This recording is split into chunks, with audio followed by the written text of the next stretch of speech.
Okay.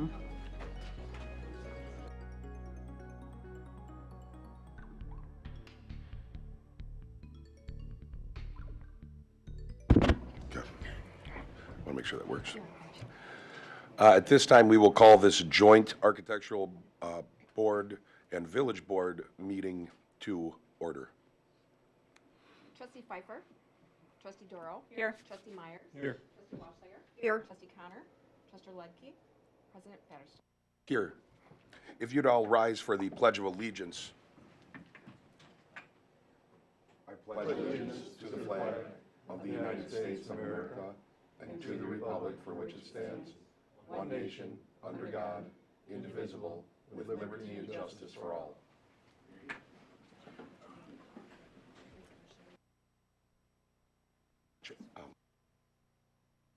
We're going to do a second roll call here to have a roll call and have it noticed that in the minutes that the Plan Commission, the members that are here. So if we could have a roll call for the Plan Commission. Jeff Bierman. David DeCourcy Bauer. Tim Hellquist. Here. Chip Schneeberger. Here. Dino Zeikas. He would not be here.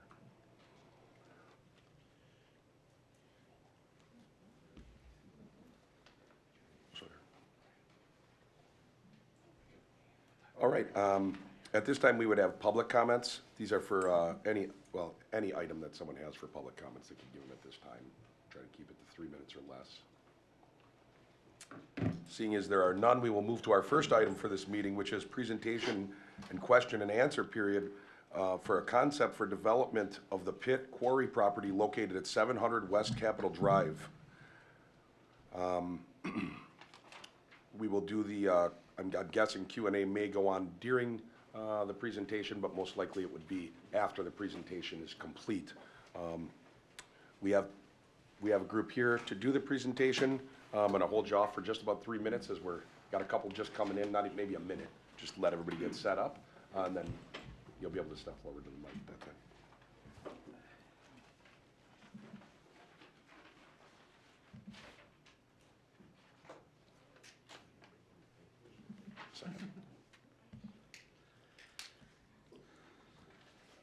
Okay. If the presenters would like to step towards the, step forward and begin the presentation, that would be great.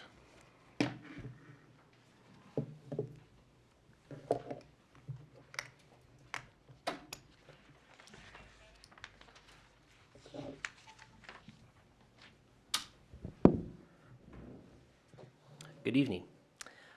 My name is Tony DeRosa, here on behalf of Fiduciary Real Estate Development this evening. Thank you for the opportunity for us to be before you. I'd like to give you a brief overview of what I'd like to cover this evening. First, I'd like to talk a little bit about who Fiduciary is as a company, talk a little bit about the site history that we're here to talk about tonight, as well as some of the challenges it has, talk about our vision for this property, and how we propose to make this vision a reality. You will find this evening that our presentation is probably a little bit more detailed than you would typically find at the concept stage, but this is a big project. It's a complicated project, and as you'll see as we present, we're very detail oriented, and this is how our approach is set up for this project. So a little bit about us. Fiduciary, we're based in Milwaukee. We're a local developer. We specialize in mixed-use developments, luxury, market-rate multifamily, commercial, as well as medical office. We were founded back in 1984. We've grown our business into one of Wisconsin's largest real estate companies. In our history, we've developed and owned upwards of about 11,000 apartments. Our portfolio is conservatively valued in excess of about $1.5 billion. Since 2010, we've raised roughly $400 million in private equity and put in place about $1 billion in financing in our projects. Our company has a true vested interest in all of our projects, as we typically invest roughly 25% of the total equity from ourselves into each project. One of my partners, Ryan Schultz, who is here tonight with me, he and I will be majority shareholders and investors from the fiduciary side in this project. Now I'd like to talk a little bit about fiduciary and some of our recent projects that we've completed. The first one is State Street Station in the heart of the village of Wauwatosa. State Street Station is 148 apartments that we built with roughly 20,000 feet of ground floor retail. This was a very complicated 2-acre development that we did. It was a blighted site. It was environmentally contaminated, lacked significant new infrastructure. This one we partnered with the city of Wauwatosa on making this project a reality. Here's another picture of State Street Station. You can see the ground floor retail with apartments on top of it. Arabelle in Cedarburg was a project we built a couple years ago. This was a 69 unit apartment project. This is a 4-acre site right in the heart of downtown at the south end of Washington, right behind the St. Francis Borgia Church. This was a project we also partnered with the city of Cedarburg on. It was an old vacated school. We had significant demolition as well as environmental challenges here, and had a very successful partnership putting together with the city of Cedarburg. Here are some of the interiors of that project. Arabelle represents best-in-class finishes in the Cedarburg market, and we set the bar for future development here. Orchard Hills is another recent project of ours that we completed down in Oak Creek. This was 225 apartments. This opened 2 years ago. This was a townhouse style, more in line with what we're proposing here this evening. Orchard Hills represents best in class in terms of finishes as well as amenities in that local market.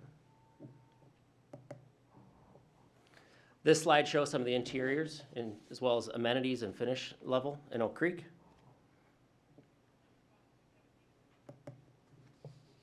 One of our other recent non-multifamily developments, you may be familiar with this one. This is Orthopedic Associates of Wisconsin. This is a building we developed with OAW. You may be familiar with it. It's on the north side of 94 as you're heading west.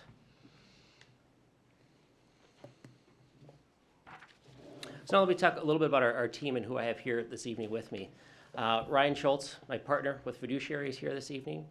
David Farrell and Ashley Poole, other development team members. From AG Architecture, who is our design partner, who we've done thousands of apartments with over the last decade. We have Justin Kepler from AG. And then from the Sigma Group, we have Chris Carr. We work exclusively with Sigma on our complex site engineering sites that have either environmental challenges or infrastructure challenges. And I'm going to introduce Chris a little bit later on in the presentation to talk a little bit about the site and some of the challenges that we have.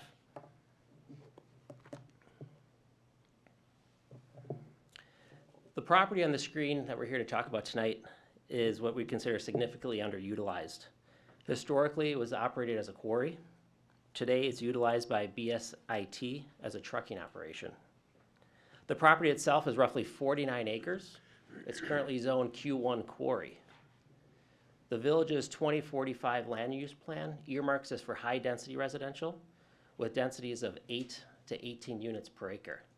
What we're proposing for this site is at the low end of that range at 9 units per acre.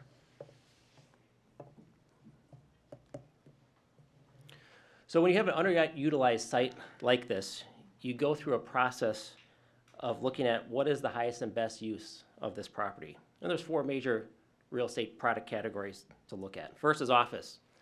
You look at, is this site suitable for office? Should it be an office site? Well, we all know office demand has significantly declined over the past 10 years. It's been further accelerated with the onset of COVID and the remote working trend.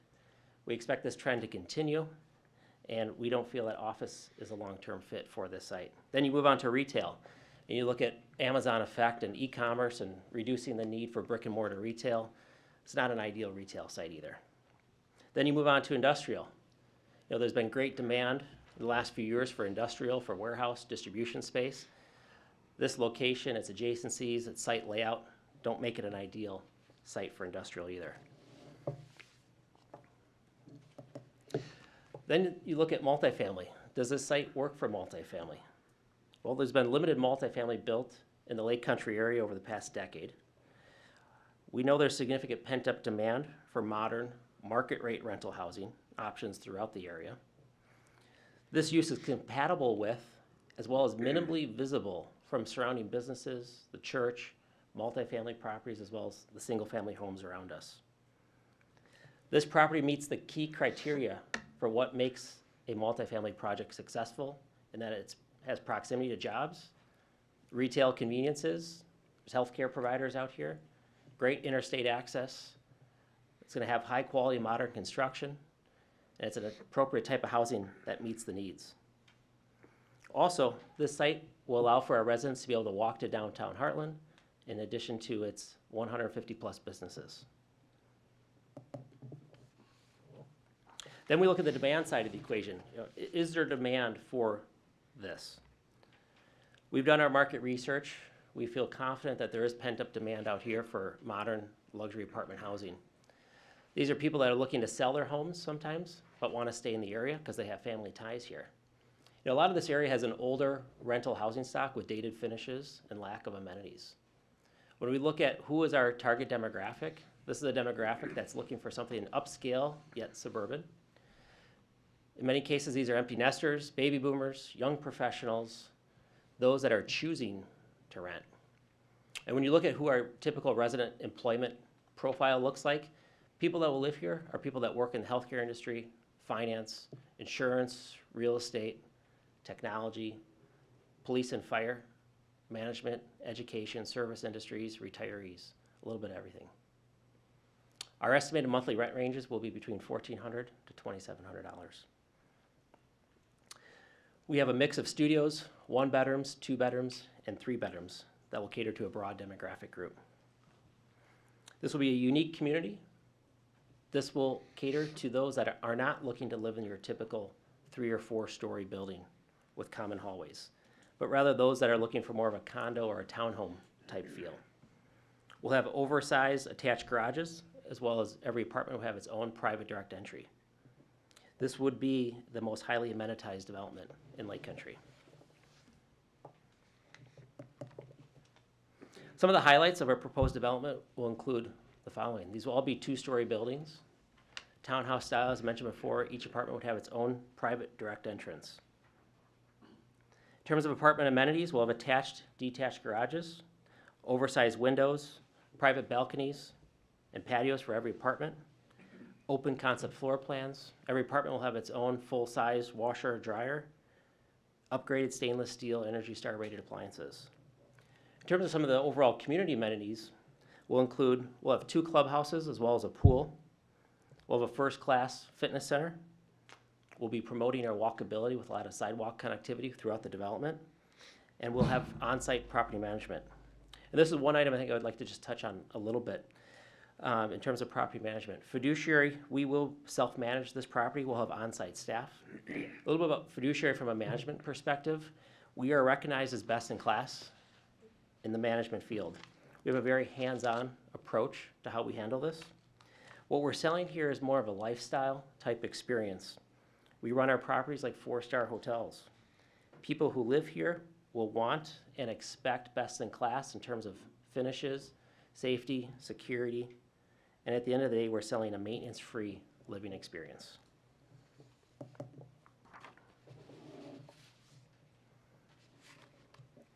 Now to walk you through a handful of kind of still perspectives of the proposed development. This will kind of give you an overview of how the site lays out. After this, we've put together a fly-through animation that will kind of bring all of this to life for you. So this image that you see on the screen right now, this will be our main entrance off of Palmer. This is our clubhouse back to the right.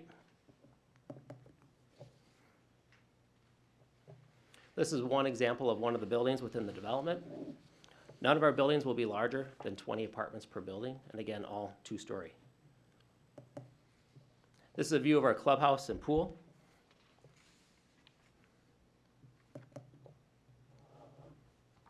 This, as I mentioned earlier, we will have 2 clubhouses within the overall development.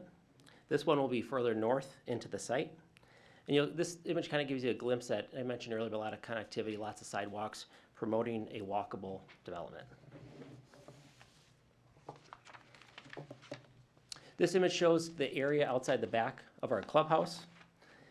As mentioned earlier, we'll have state-of-the-art amenities, outdoor fire pits, outdoor TVs, outdoor gathering spots.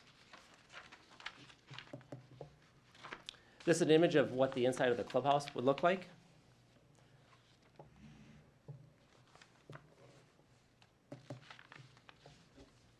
Another image, we have a chef's kind of style entertaining kitchen within the clubhouse. It's interesting to note our residents is that we really try to promote community within our residents. Our clubhouse gets rented out on a weekly basis, if not more than on a weekly basis, from people celebrating birthday parties, Thanksgiving, Christmas parties, graduation parties, baby showers. This space and these spaces get used as an extension of somebody's home. Our clubhouse also has a dedicated movie room that people can use. And then to give you a feel for what the interior of the apartments would look like in terms of a finished package, we have open concept floor plans, high-end appliances, quartz countertops, Kohler plumbing fixtures, to name a few. The finishes you see here are what you'd expect to find in a new single-family home.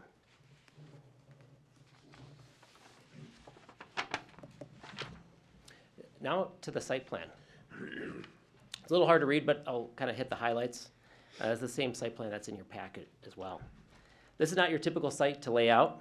The constraints here are significant. As shown, our total density here is 445 apartments, or 9 apartments per acre. We're proposing to build a project in 2 phases, from south to north, with the first phase being approximately 305 apartments, and the second phase being the balance of 140. Our main entrance would be off of Palmer, where our clubhouse is located on the corner, with a secondary access off of Capitol. With the site challenges, all infrastructure and site prep would be completed as part of the first phase. The site is skinny and narrow, with grade changes in some spots between 40 to 50 feet at the north end. And because the site sits low in certain spots, it's important that we balance the site from a grading perspective, rather trying to import dirt to fill in the hole. One of the key factors here as we get into further engineering of the site is how to not impact the side slopes and to preserve their integrity. So now what I'd like to do is we have an animated site fly-through to give you a little perspective.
So we have one follow-up animated video as well to go after that. You know, that moves quick. It's kind of hard to feel, okay, where are we on the site when it happens? So what we did is we made a second video, but it's about a third the length of the one we just saw. But it kind of gives a comparison between existing conditions as well as what, you know, a future development would look like. So we'll go ahead and play that next.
So now I've shared all the pretty pictures, we need to talk a little bit about what does this thing look like today. So picture on the screen, site off of Capitol.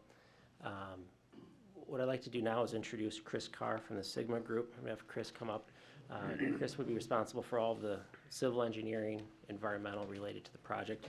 Chris is just going to touch on briefly a handful of the kind of key challenges for the site. Chris? Thanks, Tony. My name is Chris Carr. I'm the Civil Engineering Group Leader for Sigma. As Tony said, I've been working with Fiduciary, and our firm has been working Fiduciary over 10 years and 10 or 12 projects. So we're glad to have another one here and explain to you. So as you heard today, there are a lot of opportunities for the site, but there's also a lot of challenges. So we're able to meet with staff just to make sure we understood and did some initial due diligence to make sure we understood the project and we could be confident coming in front of you that this is something we can do. And although it is challenging, we know we can get it done. There are no existing utilities on site right now, so there is no public water, sanitary, storm, which means for development of this type, we're going to have to bring in public sewer and sanitary. We'll also bring in storm sewer. Right now, it's kind of a little hole in the back. And although infiltration is working well and we'd probably utilize it, we are going to still bring in storm sewer just to make sure that when we pave the thing that we can still get things draining in the correct way. So a large challenge with infrastructure, having to bring in new utilities for everything. As Tony talked about, it's a very long, skinny corridor. So we need to bring in new roads across the entire site. So we'll design new, although there'll be private roads, they'll be sized for fire truck access and make sure trucks can turn around. So we need to bring roads throughout the site and all the way to the back of the site and turn around. So right now, not really a road that can be reused. We'll have 2 new connections to the existing village roadway that exists currently.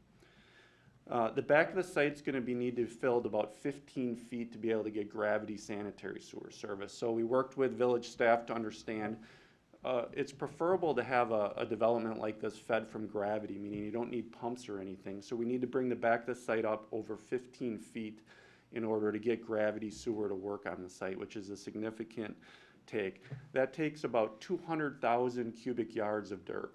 So if you can imagine us using some of the areas on site and mass grading the entire site. So that's close to 20,000 trucks of dirt that we have to move around and regrade and recompact just to ensure that's everything there. So this is going to be a very large mass grading project to get things working. But at the end, we're gonna have a very nice area where it's generally gonna be flat. There'll be some up and downs, but I think the model did a nice job. It's gonna feel very comfortable when you're down there, very easy to walk around, to access the clubhouse. We'll have a little grade change at the entries, but other than that, a significant amount of the development will be generally pretty flat. And then the last thing, and it's easier to see in the existing rendering than the new one, is that there are significant side slopes out there because of the historical quarry work that's going on. So we're gonna really have to understand that. We'll bring geotech in there. We've brought our buildings off of those side slopes just to ensure that we do that, ensure that we have our residents that are safe and that those side slopes can hold up. We wanna utilize those if possible. We'll look at the slope stability just to ensure they're not only good for now, but in the future. So that's a big challenge that we're gonna have to deal with to ensure that this project will have a great future. So definitely challenge, but there are opportunities here, and we feel confident that we can, with the village's help, work through all these challenges and have a great development on the infrastructure and engineering side. So I'm here and I'm glad to answer any questions, and I'll continue to work with your staff throughout the design process. So I feel confident that we'll be able to have a great development here. Thank you, Chris.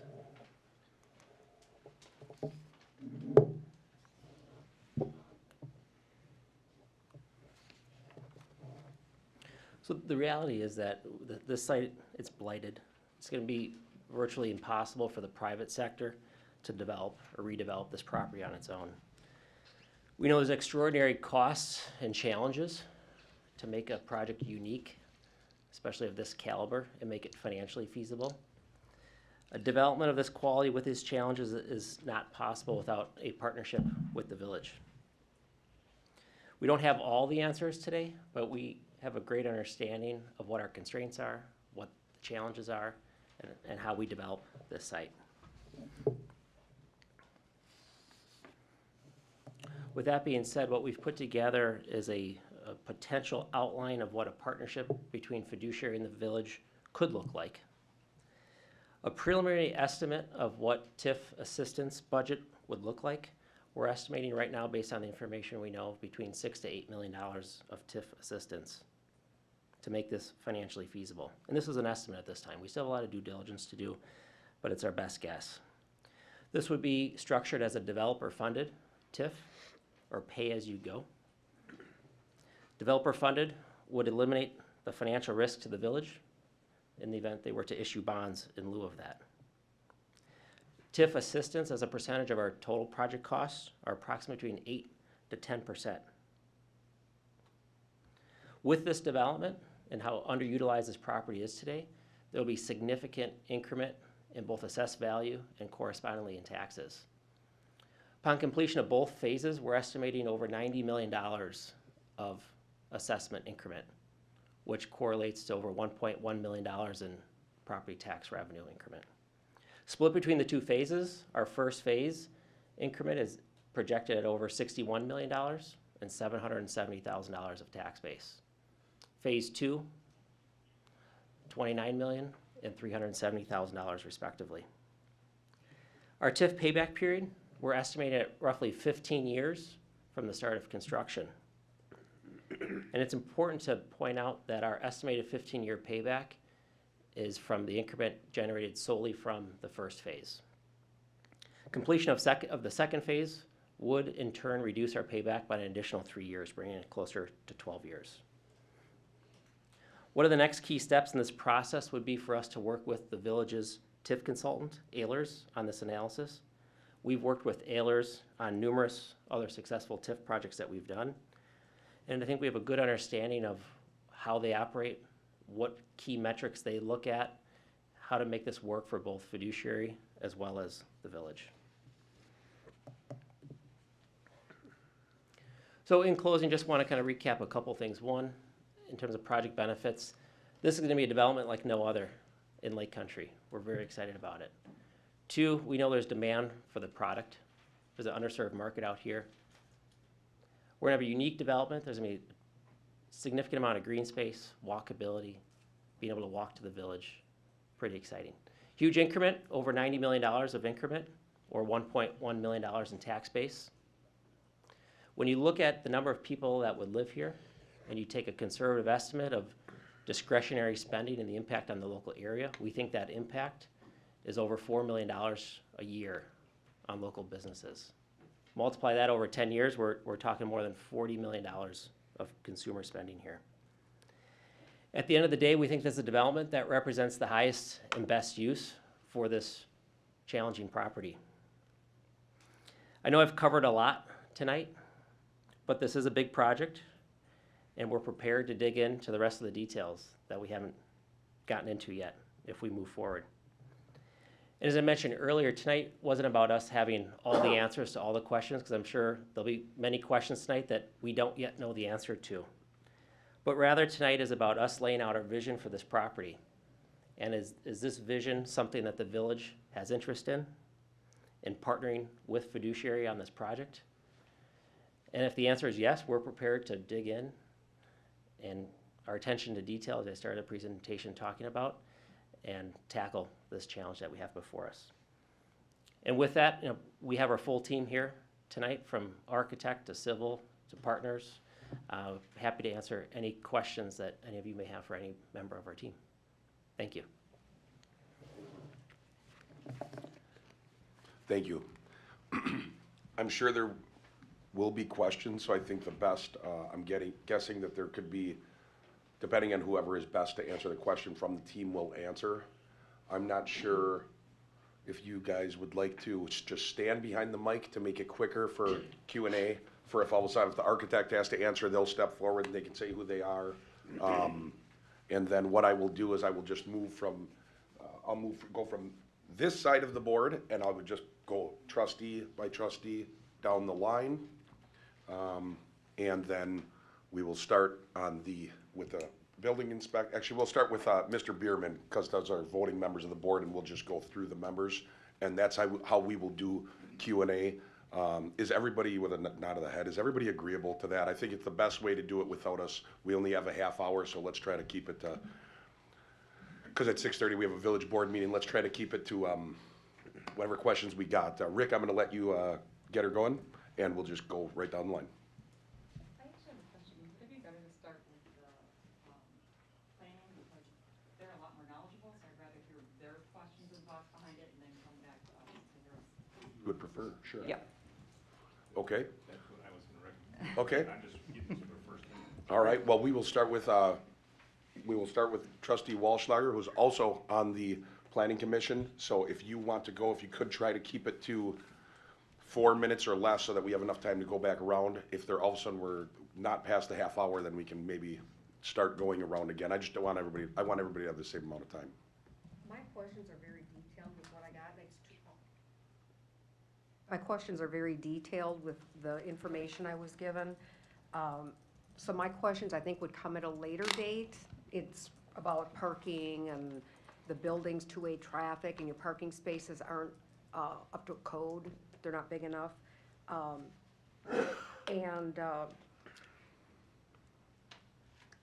What is the regulation in Wisconsin for handicap parking?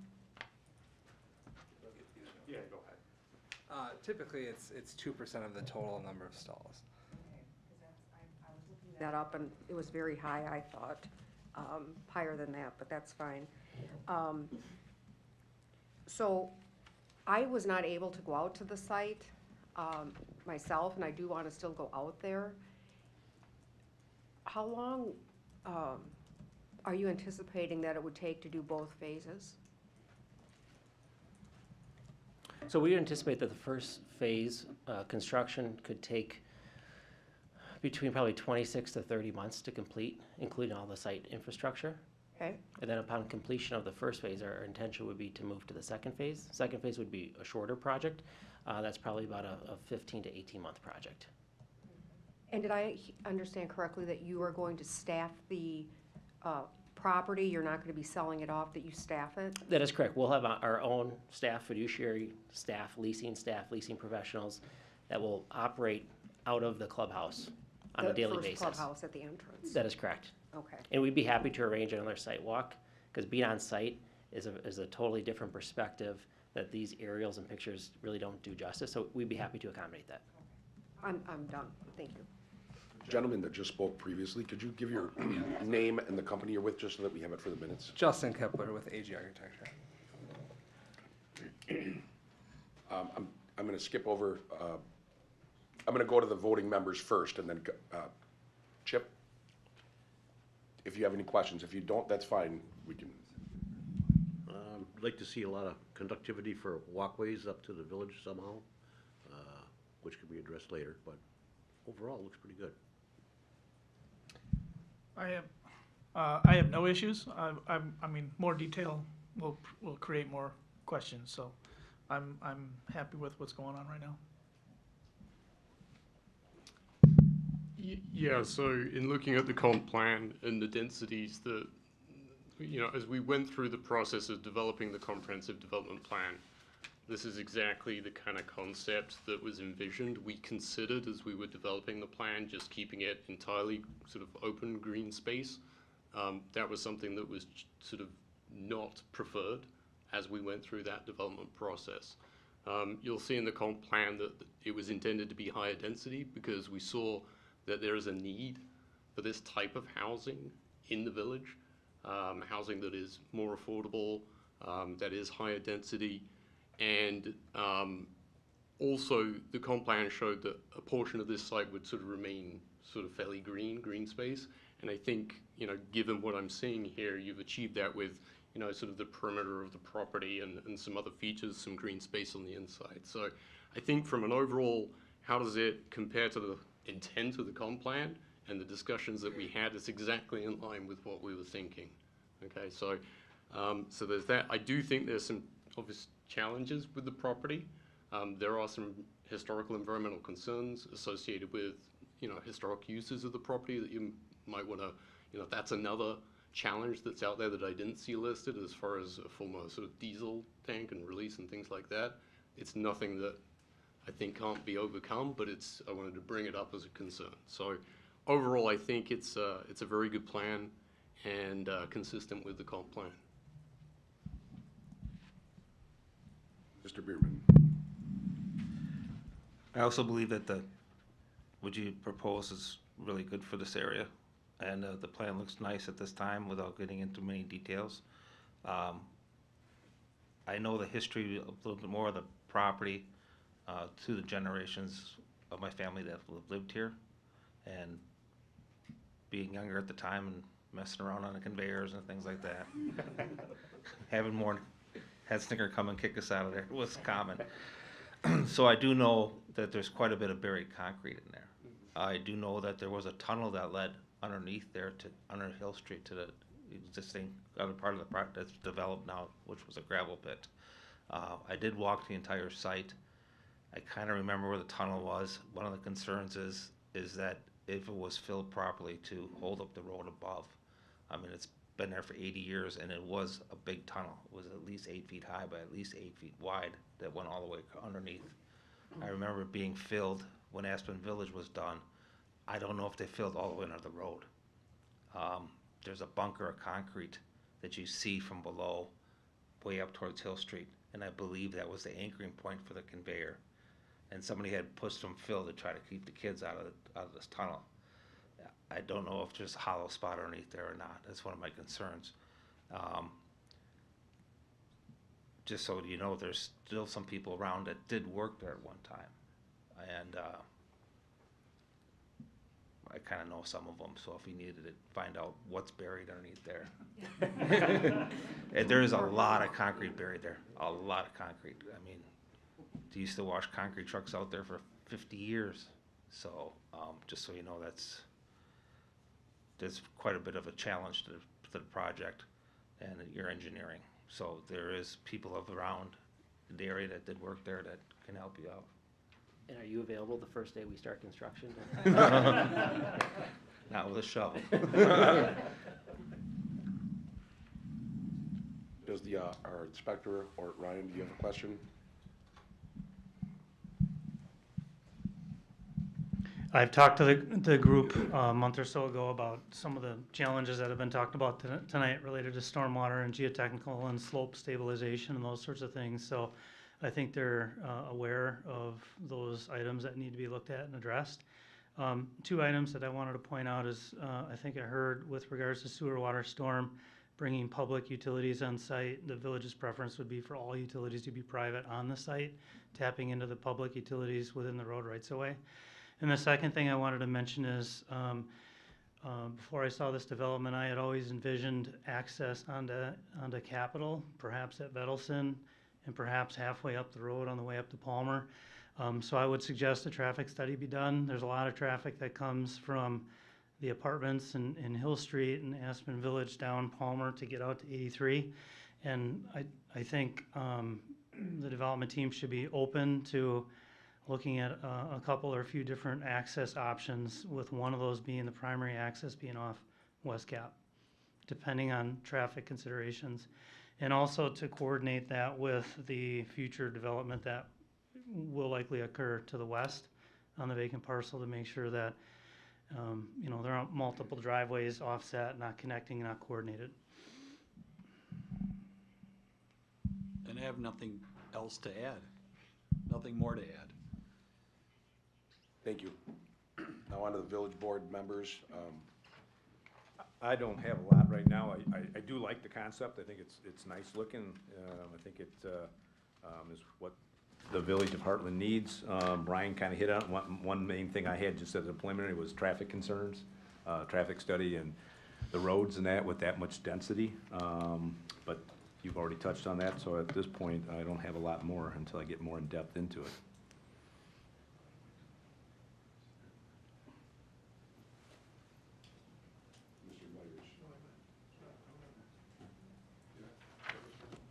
Well, I was out there. I walked around that with you guys, and I see these pictures.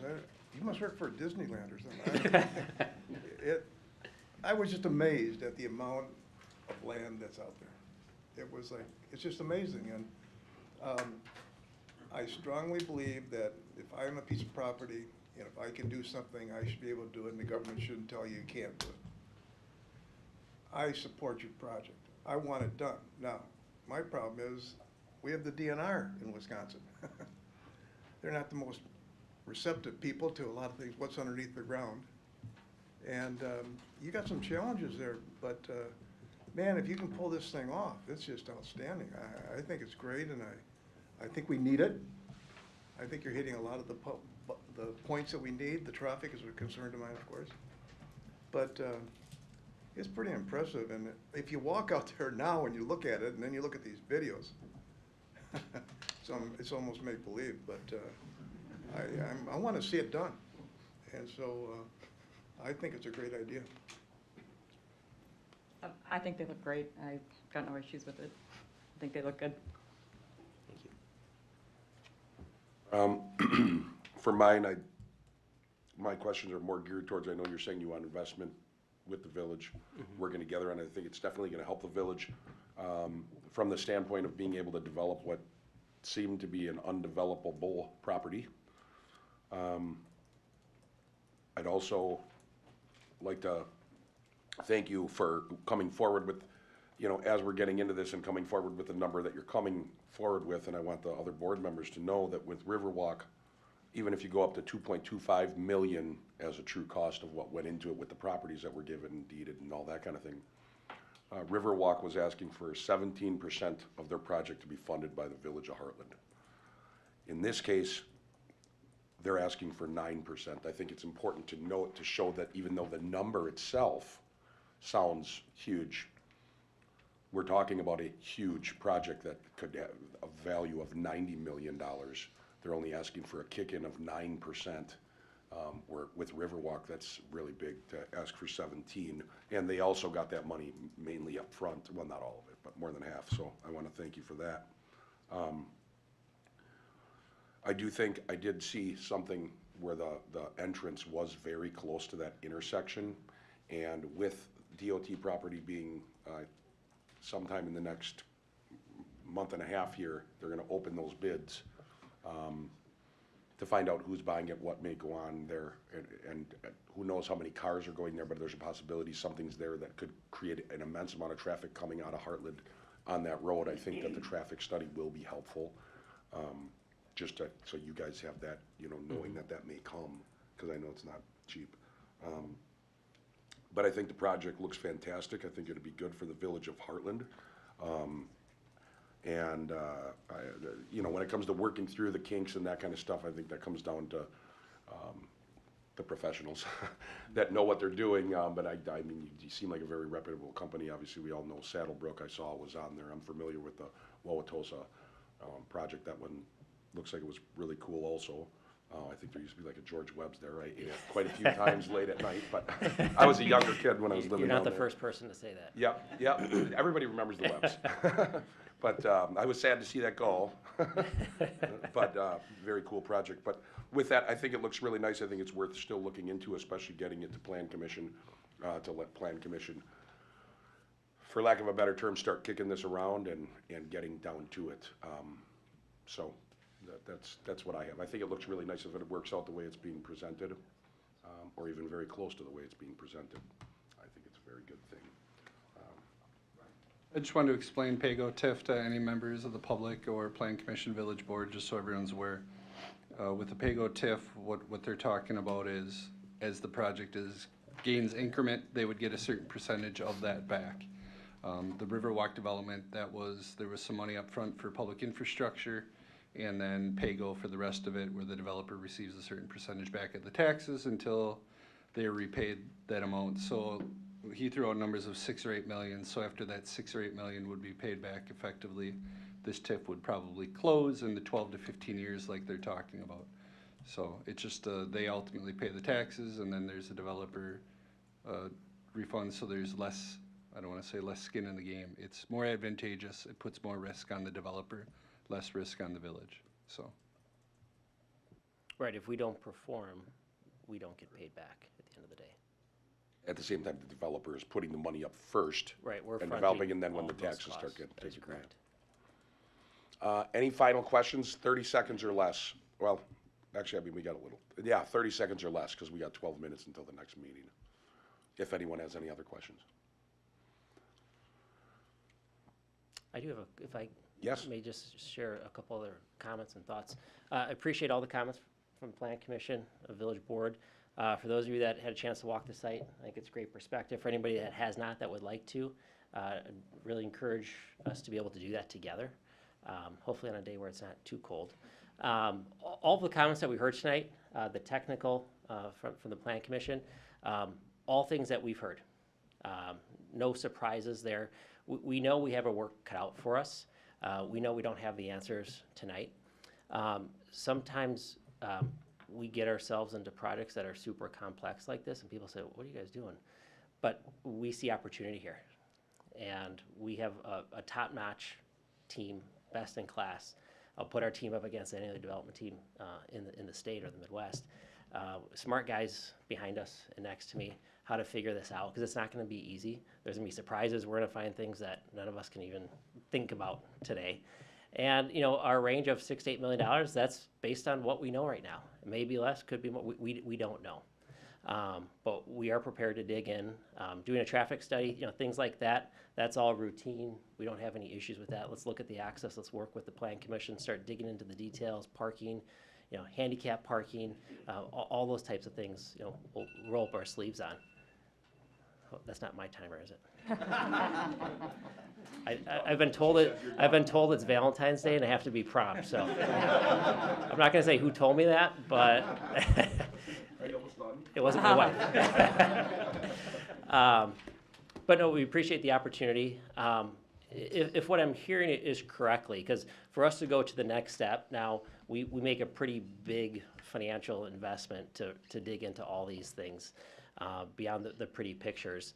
And I think what I'm hearing this evening, and please correct me if I'm wrong, is that this is something that the village likes, the design, the concept, the vision. What we're asking for in terms of how we partner with the village is not out of the question here. Because from our perspective, it's great to put the pretty pictures up on the slide, but without the partnership, this isn't feasible.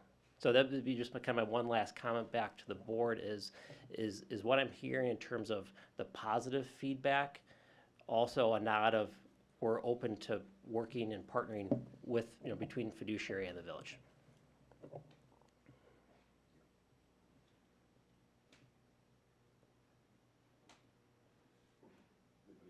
Else? Thank you very much. Great. Thanks. Thank you all. I want to throw in, maybe you would even want to arrange one more walkthrough, even if it's one or two or three of Yeah, them. we'd be happy to. For the people that give them another kind of swing at getting it into their schedules. Yes, You know, absolutely. and maybe even, maybe you can be waiting, a month till it's a little warmer, but, it just gives people a chance if they do want to go walk it. Yeah, we'd be happy to arrange that. Okay, perfect. Great. Thank you. Great. Thank you very much for your time this evening. Thank you. Thanks.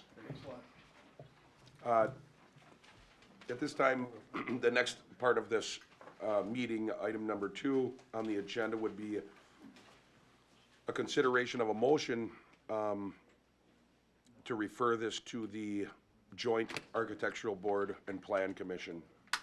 I'll make the motion to move this over to the Joint Plan and Architect Commission. Second. It's been moved and seconded to move this, or send this to the Plan Commission, Joint Architectural Board and Plan Commission. This is just the village board members that'll need to vote on this, just so everybody knows. But any discussion? All in favor? Aye. All opposed? Nay. That motion is carried. At this time, I would entertain a motion to adjourn. I'll make the motion to adjourn. Second. It's been moved and seconded to adjourn this meeting. All in favor? Aye. Aye. All opposed? This meeting's adjourned. I don't know why.